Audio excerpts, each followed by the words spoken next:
السلام علیکم ورحمۃ اللہ وبرکاتہ۔ عزیز طالبات، کیسی ہیں آپ سب؟ اللہ تعالیٰ آپ کو دنیا اور آخرت کی تمام بھلائیاں عطا فرمائے، خیر و عافیت سے رکھے۔ تو ڈیئر کلاس، ہمارا آج کا لیکچر حدیث نمبر 38 پر مشتمل ہے۔ بسم اللہ الرحمن الرحیم۔ وعن عبداللہ بن عمر رضی اللہ تعالی عنہ، حضرت عبداللہ ابن عمر رضی اللہ تعالی عنہ سے روایت ہے، کہا قال رسول اللہ صلی اللہ علیہ وسلم، رسول اللہ صلی اللہ علیہ وآلہ وسلم نے فرمایا، ان بشک من احبکم، تم میں سب سے زیادہ پیارا، الیہ مجھے، احسنکم جو تم میں سب سے زیادہ اچھا ہے، اخلاقاً اخلاق میں، رواہ البخاری، اس سے روایت کیا ہے امام بخاری نے اپنی صحیح بخاری کے اندر۔ حضرت عبداللہ ابن عمر رضی اللہ تعالیٰ عنہ سے روایت ہے کہ نبی علیہ الصلاۃ والسلام نے فرمایا، بے شک تم میں سے مجھے سب سے زیادہ محبوب، سب سے زیادہ پیارا وہ ہے جس کا تم میں سے اخلاق سب سے زیادہ اچھا ہے۔ ڈیئر کلاس، اس مختصر اور خوبصورت حدیث مبارکہ کے اندر اللہ کے نبی صلی اللہ علیہ وسلم نے اخلاق کی اہمیت واضح فرمائی ہے اور بہترین اخلاق پر خوشخبری دی ہے۔ حسن خلق کا تعلق انسانوں کے حقوق کے ساتھ ہے۔ اللہ رب العالمین کی مخلوق کے ساتھ، بندوں کے ساتھ، انسانوں کے ساتھ اچھا سلوک کرنا، ان کے لیے اثار کرنا، محبت کرنا، شفقت کرنا، خیر خواہی اور مروت کا سلوک کرنا، ان کی بھلائی چاہنا، ان کے لیے آسانیاں پیدا کرنا، خندہ پیشانی سے مسکراتے ہوئے ان کو سلام کرنا، یہ ساری باتیں حسن اخلاق میں، اچھے اخلاق میں شامل ہیں۔ شریعت مطہرہ کے اندر اچھے اخلاق پر بہت زیادہ زور دیا گیا ہے۔ جب ہم قرآن مجید کا مطالعہ کرتے ہیں تو ہمیں معلوم ہوتا ہے کہ ایمان اور اعمال صالحہ کو لازم و ملزوم قرار دیا گیا ہے، اور یاد رکھیے اعمال صالحہ ایکچولی حسن خلق ہی ہے۔ قرآن مجید نے عبادات کا مقصد، عبادات کی جو ریزن دی ہے، جس وجہ سے عبادات کو مومنوں پر، مسلمانوں پر فرض کیا گیا ہے، وہ اچھے اخلاق کو اڈاپٹ کرنا ہے۔ اگر انسان ایمان لانے کے بعد، عبادات کرنے کے بعد اچھے اخلاق کو حاصل نہیں کر پاتا تو اس کی عبادت بیکار ہے، بے اثر ہے، اور اس کا ایمان ناقص ہے۔ نبی علیہ الصلاۃ والسلام کے اوصاف حمیدہ کی تعریف کرتے ہوئے اللہ رب العالمین سورہ قلم میں فرماتے ہیں، وَإِنَّكَ لَعَلَىٰ خُلُقٍ عَظِيمٍ، بے شک آپ کو اخلاق کے بلند ترین مرتبے پر فائز کر دیا گیا۔ خود آپ صلی اللہ علیہ وسلم نے اپنے بارے میں فرمایا، بُعِثْتُ لِأُتِمِّمَ مَكَارِمَ الْأَخْلَاقِ، میں اس لیے بھیجا گیا ہوں تاکہ اخلاق حسنہ کی تکمیل کروں۔ اور بھی متعدد حدیث مبارکہ کے اندر نبی علیہ الصلاۃ والسلام نے اخلاق کی اہمیت کو اور اچھے اخلاق کو اختیار کرنے کی فضیلت بیان فرمائی ہے۔ ایک جگہ آپ صلی اللہ علیہ وسلم نے فرمایا، اللہ کے بندوں میں اللہ کا سب سے زیادہ پیارا وہ ہے جس کا اخلاق سب سے زیادہ اچھا ہے۔ پھر آپ صلی اللہ علیہ وسلم نے دن بھر کے روزے اور رات بھر کے قیام کو اچھے اخلاق کے برابر قرار دے دیا، یعنی جو شخص دوسروں کے ساتھ محبت رکھتا ہے، خندہ پیشانی سے پیش آتا ہے، نرم گوئی اختیار کرتا ہے، سخت کلامی سے اپنے آپ کو بچاتا ہے، اپنی زبان میں شیرینی رکھتا ہے اور تلخ باتوں سے گریز کرتا ہے، دوسروں کے لیے آسانیاں کریٹ کرتا ہے، دوسروں کی بھلائیاں چاہتا ہے، وہ شخص ایسے ہی ہے جیسے دن بھر اس کا روزہ ہے اور رات کو وہ قیام کر رہا ہے۔ آپ صلی اللہ علیہ وسلم نے ایک اور جگہ پر فرمایا، قیامت کے دن اس شخص کے نامہ اعمال میں نیکیوں والا پلڑا بھاری ہو جائے گا جس کا اخلاق سب سے زیادہ اچھا ہے۔ فرمایا قیامت کے دن مومن کے ترازو میں جو چیز سب سے زیادہ بھاری ہوگی، سب سے ہیوی ہوگی، وہ اس کا اچھا اخلاق ہے۔ ایسے ہی آپ صلی اللہ علیہ وسلم کی بہت خوبصورت دعاؤں میں یہ بھی دعا تھی کہ اے میرے اللہ، تو میری بہتر سے بہتر اخلاق کی طرف رہنمائی کرنے والا ہے، تو برے اخلاق کو مجھ سے دور کر دے، تیرے بغیر انہیں کوئی بھی مجھ سے دور کرنے والا نہیں ہے۔ آپ صلی اللہ علیہ وسلم نے مسلمانوں کا جو کامل ایمان ہے وہ اس کا اچھا اخلاق قرار دیا ہے، یعنی ایمان کی تکمیل کے لیے حسن اخلاق ضروری ہے۔ آپ صلی اللہ علیہ وسلم نے فرمایا، اللہ کی طرف سے انسانوں کو جو چیزیں عطا کی گئی ہیں ان میں سب سے بہتر اچھا اخلاق ہے۔ مومنوں کو قرآن مجید میں اچھی اور بھلائی کی بات کہنے کا حکم دیتے ہوئے اللہ رب العالمین فرماتے ہیں، وَقُولُوا لِلنَّاسِ حُسْنًا، اور تم لوگوں سے اچھی بھلائی کی بات کرو۔ تو ڈیئر کلاس، یہ وہ باتیں ہیں، یہ وہ احادیث ہیں جو یقیناً آپ کو آلریڈی معلوم ہوں گی، آپ کے علم میں ہوں گی، آپ کے نوٹس میں ہوں گی۔ تو یہاں اس حدیث مبارکہ کو بیان کرنے کا، آپ کے سامنے اس کی ایکسپلینیشن اور تشریح رکھنے کا مقصد یہی ہے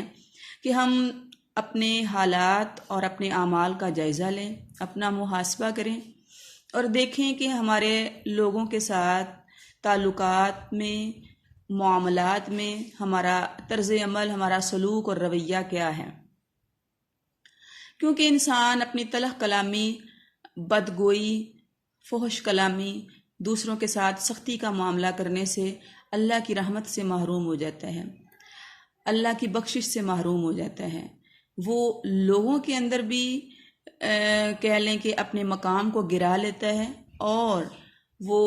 اپنے نیک اعمال کو بھی ضائع کرنے کا اہل ہو جاتا ہے، ضائع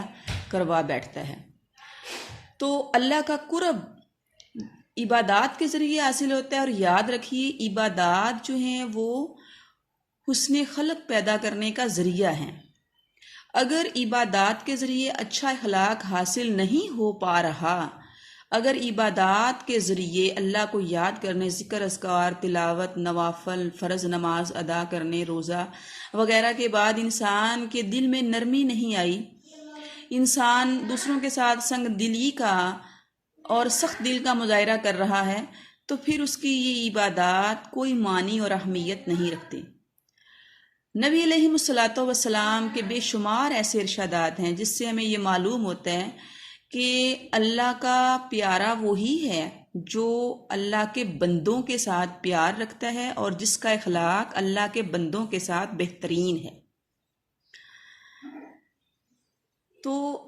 آپ صلی اللہ علیہ وسلم کے ان فرامین کی روشنی میں ہم نے یہ دیکھنا ہے کہ ہمارا اللہ کی مخلوق کے ساتھ کیا سلوک ہے۔ ایک مرتبہ آپ صلی اللہ علیہ وسلم کی مجلس میں صحابہ کرام نے دو ایسی عورتوں کا ذکر کیا جن میں سے ایک عورت بہت زیادہ عبادت گزار تھی،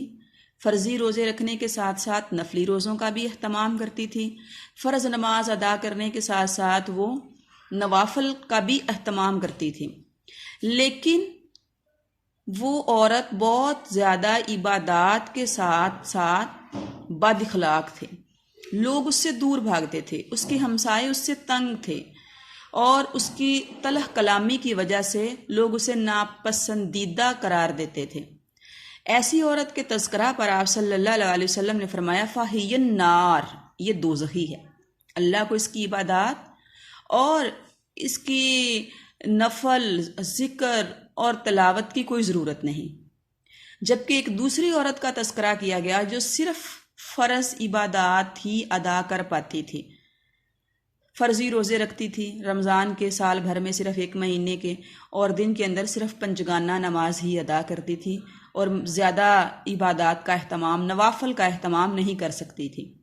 لیکن فرمایا کہ وہ خوش خلق ہے، یعنی اس کے ہمسائے اس سے خوش ہیں، لوگ اس کی نرمی کی تعریف کرتے ہیں، لوگ اس سے ملنا پسند کرتے ہیں، لوگوں کے نزدیک وہ ایک اچھے اخلاق کی حامل ہے۔ تو آپ صلی اللہ علیہ وسلم نے فرمایا فہی الجنہ، بس وہ ایک جنتی عورت ہے۔ تو اس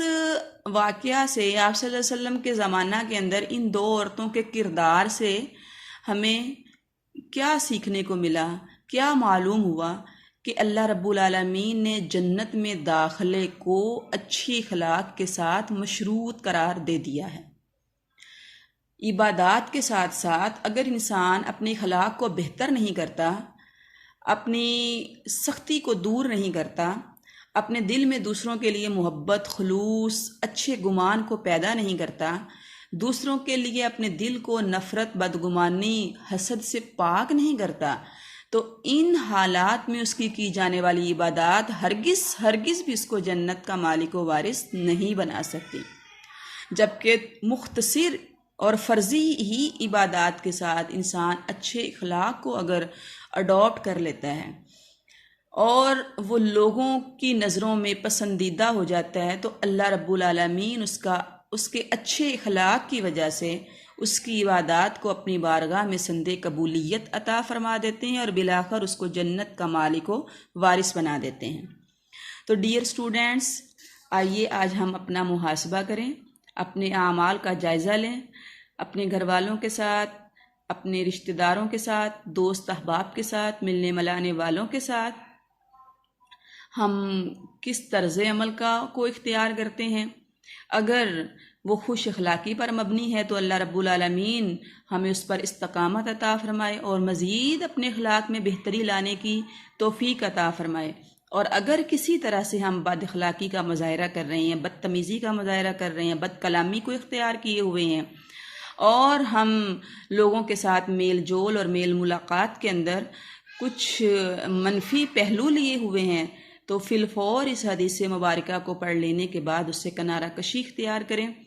ان چیزوں سے اجتناب کریں، اپنے رویے سے، اپنے افعال سے، اعمال سے، اقوال سے بد اخلاقی کو ختم کریں اور اللہ کی مخلوق کے لیے نرمی والا رویہ اختیار کریں کہ اللہ کے نبی صلی اللہ علیہ وسلم فرماتے ہیں نرمی کسی بھی چیز کو خوبصورت بنا دیتی ہے اور سختی کسی بھی چیز کو بدصورت بنا دیتی ہے۔ پھر ایک اور حدیث میں فرمایا آپ صلی اللہ علیہ وسلم نے کہ جنت میں جانے والے لوگوں کی یہ صفت ہے، ان کے دل پرندوں کے دلوں جیسے ہیں۔ پرندے کا دل بہت سافٹ، بڑا نرم ہوتا ہے، معمولی سی آہٹ پر وہ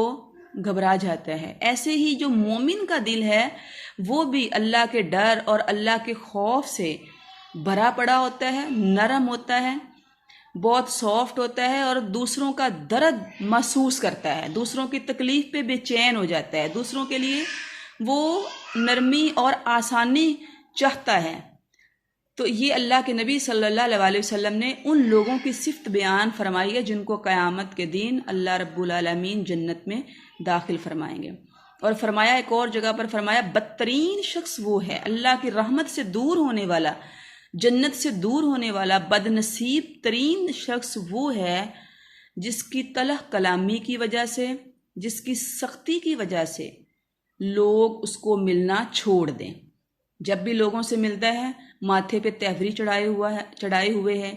زبان سے سلام بھی کرتا ہے تو کسی طرح کی خوش کلامی کا مظاہرہ نہیں ہو رہا ہوتا، کسی سے بات بھی کرتا ہے تو ناک چڑھائے ہوئے، کسی سے کوئی کام کی بات بھی کرتا ہے تو یہ تاثر دیتا ہے کہ وہ دوسروں کو پسند نہیں کر رہا یا ان کے لیے وہ بد کلامی اور سختی کا مظاہرہ کرتا ہے۔ تو ایسے لوگ اللہ رب العالمین کی بارگاہ کے اندر ناپسندیدہ ترین ہیں، وہ بد نصیب ہیں، بدقسمت ہیں کہ جنت سے محروم کر دیے جائیں گے اور اپنے اس برے اخلاق کی وجہ سے اپنے نیک اعمال کو بھی ضائع کروا بیٹھیں گے۔ اللہ رب العالمین ہمیں اچھے اخلاق کو اپنانے اور برے اخلاق سے دور رہنے کی توفیق عطا فرمائے۔ وما توفیق الا باللہ علیہ توکلت و الیہ انیب۔